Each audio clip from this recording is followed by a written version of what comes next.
नमस्कार दोस्तों, आप सभी का बहुत बहुत स्वागत है मेरे YouTube चैनल पर।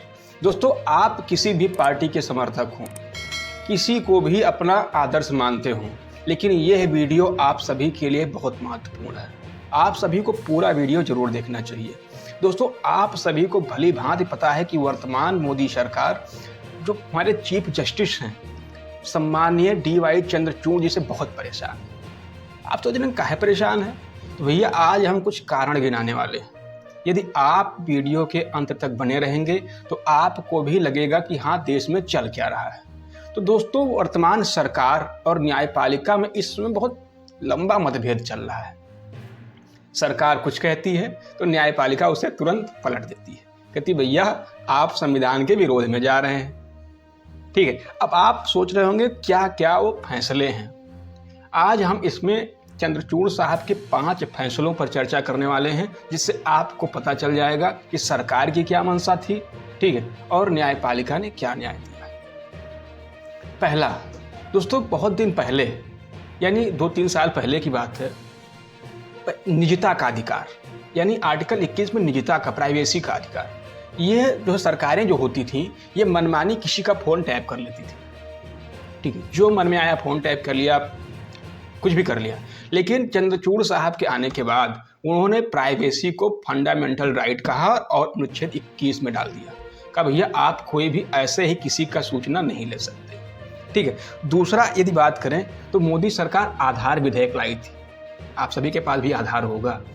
इस विधेयक को कांग्रेस सरकार भी लाना चाहती थी, लेकिन वर्तमान जो सरकार है उसमें विपक्ष में थी और ये लाने ही नहीं दिए, और जब खुद लेकर आए तो बैक डोर से चोरी से लेकर आए। आधार को धन विधेयक के रूप में प्रस्तुत करके पास करा लिया। ये मामला न्यायालय में गया और उस न्यायपीठ में चंद्रचूड़ साहब थे। हालांकि फैसला सरकार के पक्ष में आया, लेकिन चंद्रचूड़ साहब ने साफ साफ कहा कि यह सरकार संविधान के विरुद्ध कार्य कर रही है। यानी चोरी से जो वित्त है ही नहीं, जो धन विधेयक है ही नहीं, उसे धन विधेयक साबित करके ले आए। फिर अगला फैसला सुनिए, राहुल गांधी का मामला भी आप लोग देख ही रहे हैं भैया। 2019 के चुनाव में राहुल गांधी गुजरात गए और आप सबको पता है, ललित मोदी हो, नीरव मोदी हो, मेहुल चौकसी हो, सारे लोग गुजरात के थे। ठीक है, वहां से बैंकों से हजारों करोड़ पैसा कर्जा लिया और विदेश भाग गए। अब पैसा कितना था बताएं आपको, तो एक एक चोरों ने जितना पैसा लिया है ना, उसने तुम्हारे सिक्किम, अरुणाचल प्रदेश का पूरा बजट नहीं है। इतना पैसा लेकर भाग गए। ठीक है, तो राहुल गांधी एक भाषण में कहे कि मोदी जो है चोर होते हैं, भाग जाते हैं। उन्होंने नरेंद्र मोदी को नहीं कहा था, उन चोरों को कहा था जो भाग रहे थे पैसे लेकर भारत से।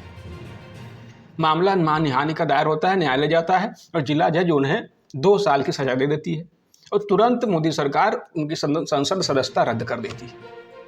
मामला हाई कोर्ट जाता है, हाई कोर्ट भी सजा को बरकरार रखता है। लेकिन जब मामला न्यायपालिका में आता है तो इस समय न्यायाधीश जो है, न्यायपालिका के मुख्य न्यायाधीश हैं चंद्रचूड़ साहब, आप जानते हैं। तो मुख्य न्यायाधीश साहब के सामने मामला आता है, यानी उच्च न्यायालय, सर्वोच्च न्यायालय के पास मामला आता है। तो सर्वोच्च न्यायालय कहती है कि सजा को 1 वर्ष 11 माह भी किया, 1 दिन भी कम किया जा सकता था। आखिर 2 वर्ष ही सजा क्यों दिया गया? इसके पीछे क्या कारण है? क्या जानबूझकर राहुल गांधी को अयोग्य बनाने की कोशिश नहीं की गई क्या? भाई साजिश तो कुछ भी हो सकती है। 2 साल की ही सजा क्यों? 1 साल की, 1 दिन तो कम कर सकते थे। यानी पूरा 2 साल दिया गया कि जैसे भी इनकी संसद सदस्यता रद्द हो जाए। यहां भी सरकार को बहुत बड़ा झटका लगा। ठीक है, बहुत बड़ा झटका। वो भैया सोच रहे थे कि राहुल गांधी दोबारा संसद में नहीं आने वाले हैं, लेकिन न्यायपालिका ने उन्हें दोबारा लोकसभा पहुंचा दिया। अगला फैसला सुनिए, हाल ही में दिल्ली सरकार सर्वोच्च न्यायालय गई और कहा कि भैया जो अधिकारियों की ट्रांसफर पोस्टिंग का अधिकार है ये हमें दे दो। ठीक है, यदि हम चुनी हुई सरकार है, वो अधिकारियों को कुछ आदेश नहीं दे सकती, वो कुछ नहीं कर रहे हैं, उन्हें हटा नहीं सकती, तो सरकार क्या है? फिर डेमोक्रेसी कहाँ है? डेमोक्रेसी है, जनता का शासन है, तो जनता का जो शासक है उसे अधिकारियों पर अंकुश लगाने का अधिकार होना चाहिए। यही मामला न्यायपालिका में जाता है और सर्वोच्च न्यायालय दिल्ली सरकार के पक्ष में फैसला दे देती है। सरकार को यहाँ भी झटका लगा तो सरकार उसे संसद में विधेयक लाकर, कानून बनाकर न्यायालय के फैसले को ही पलट देती है। ठीक, अगला सुनिए।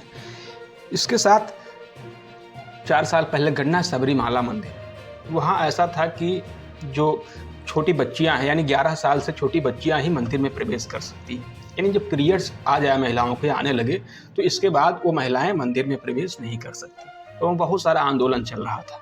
मामला सर्वोच्च न्यायालय में आया और सर्वोच्च न्यायालय ने कहा कि भैया ऐसा है कि महिलाएं पीरियड्स आने के बाद अछूत नहीं हो जाती हैं, ठीक, उन्हें मंदिर में प्रवेश मिलना चाहिए।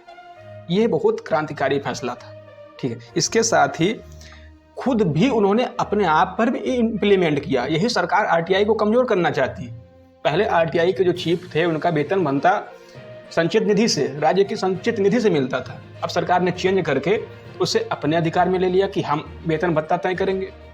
आप जानते हैं आरटीआई 2005 में कांग्रेस सरकार लाई थी, राइट टू इंफॉर्मेशन, सूचना का अधिकार, जन सूचना अधिनियम।